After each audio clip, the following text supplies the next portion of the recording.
Thinking about the Magic's postseason, Howard was a factor for them, but his numbers weren't the same as what he did Clark in the regular season.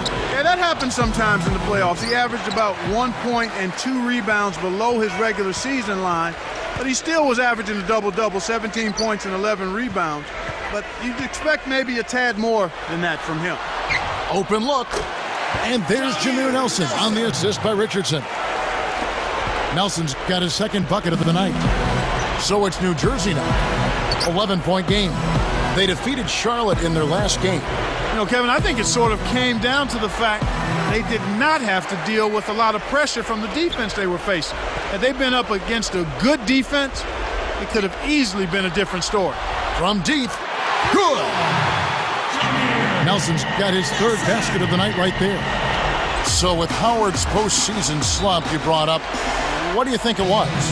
A lot of it was foul trouble, Kevin. I think he short-circuited himself by getting into early foul trouble, and then he still has to refine his low-post game so that he has a go-to move and a couple of counters when he has one-on-one coverage. Let's pause to take a look at the teams that really made their opposing teams earn their points a season ago.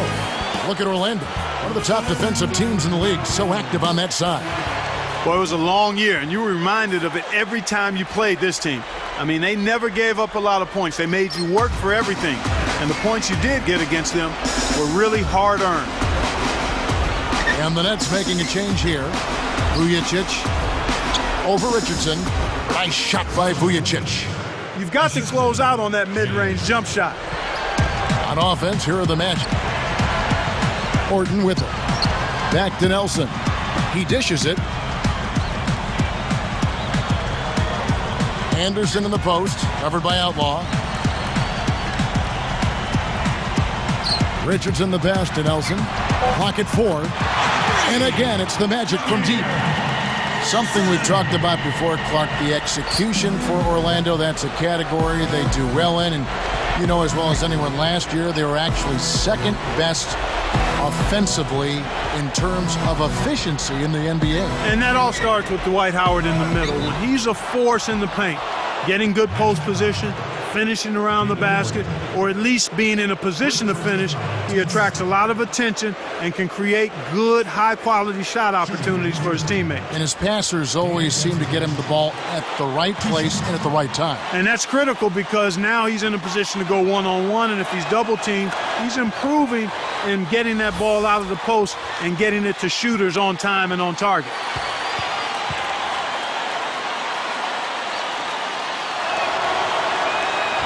Second free throw, no good.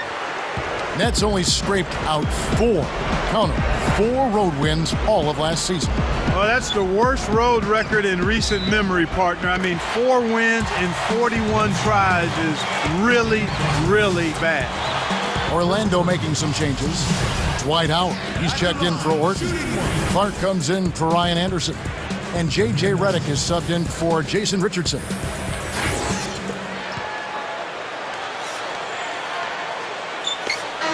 And no problem at the line here for the three-point play. You know, for the Nets with their road wins, you can expect that from a young team. Without question, Kevin, we've seen it time and time again. It's tough for young teams to win on the road. But they didn't get a lot older. I mean, they did get better, though, and I think they'll be able to improve from what they did last season. Actually, the only way they can go is north, in my opinion. Williams gets the bucket. Deron Williams, not only a terrific passer, but a great scorer, too. Yeah, he really is, Kevin. I mean, it doesn't matter whether it's at the basket, from mid-range, or even out beyond the arc. He shoots a high percentage because he takes high-quality shots, and he can finish around the rim.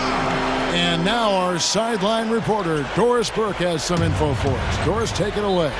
Kevin, most people think of Dwight Howard as soon as the Orlando Magic are mentioned, but Jameer Nelson's so important to this Magic team. Dwight Howard said, when Jameer is attacking, being aggressive, we're a much better team. Me and him are the leaders of this team. We have to be consistent for us to be good. Guys, Nelson has battled some injuries, but was an all-star a few seasons past. If he's healthy, this team has a chance to be special. Guys? You're right about that. Thanks, Doris.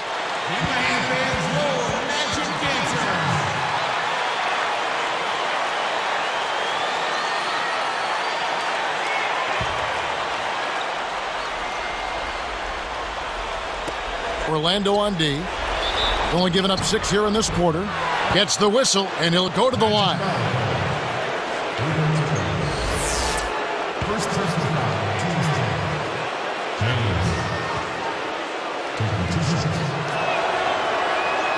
And the first one at the line is good.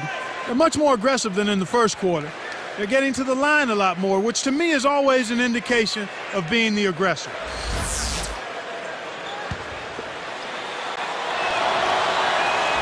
And that's good as he hits both of his shots. One thing you have to look at with the Magic, Clark, their best players are still pretty young and a great position to be in a position of strength for a long time to come. You love to see a nucleus of young, developing, hungry, talented players, and that's what the Magic have.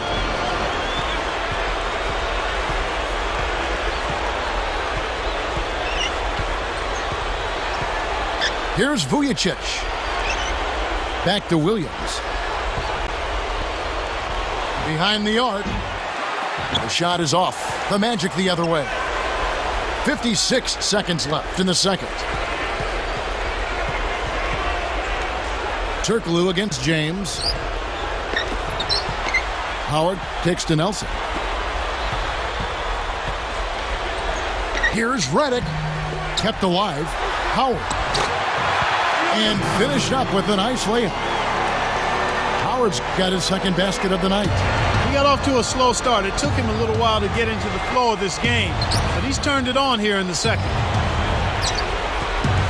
Williams kicks to James. Good, and it's Williams who picks up the assist. I'm not a big fan of the fadeaway in that situation, but he drained it. Nice shot. Just 1 second between the shot clock and game clock. And the basket by Turkoglu. Turkoglu's got 6. That's a great feed to find him inside. When you're willing to pass the ball, good things happen. Williams with the ball. Now Vujacic. Here's Wright. And that's off as he tries to beat the buzzer. So not much of a contest here so far as we end the first half. Nelson having a good one. 15 points, and the 3 ball's been there for him too. He's hit 2 from out there. He's been putting it up, and it's been going down 100% from the floor. Magic lead by 19. Hello and welcome. I'm Damon Bruce. Now the halftime report powered by HP. So glad to have you join us. The Magic rolling early on. They're looking for a win to get over 500. Every team wants to have a winning record. Jameer Nelson having a huge impact. He's got 15 points and has gone to work on the glass, grabbing a few rebounds. And the Nets, they've been struggling a bit. They're getting crushed on the glass. They better stiffen that upper lip, find a way to get it done. The first half has been a letdown for Brook Lopez. Not many positives for him so far, just 1 bucket from the floor. Now, back to Kevin Harlan, Clark Kellogg, and Doris Burke. We'll get you ready for the second half.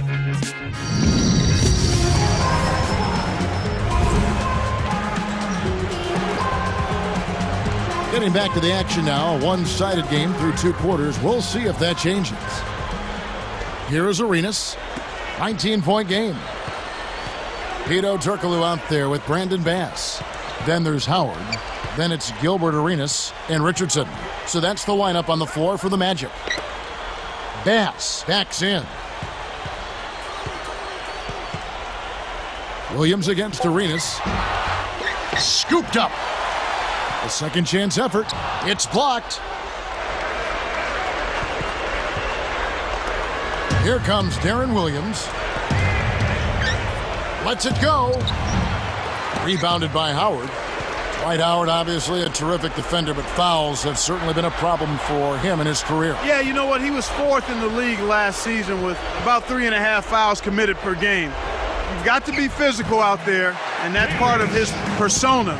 But he's got to also do a better job of not committing the silly fouls that he does. Here's Vujacic. And here is James. Pass to Lopez. Bass snatches it inside. This is one of the key reasons why they're losing. You have to get more production out of your core star players.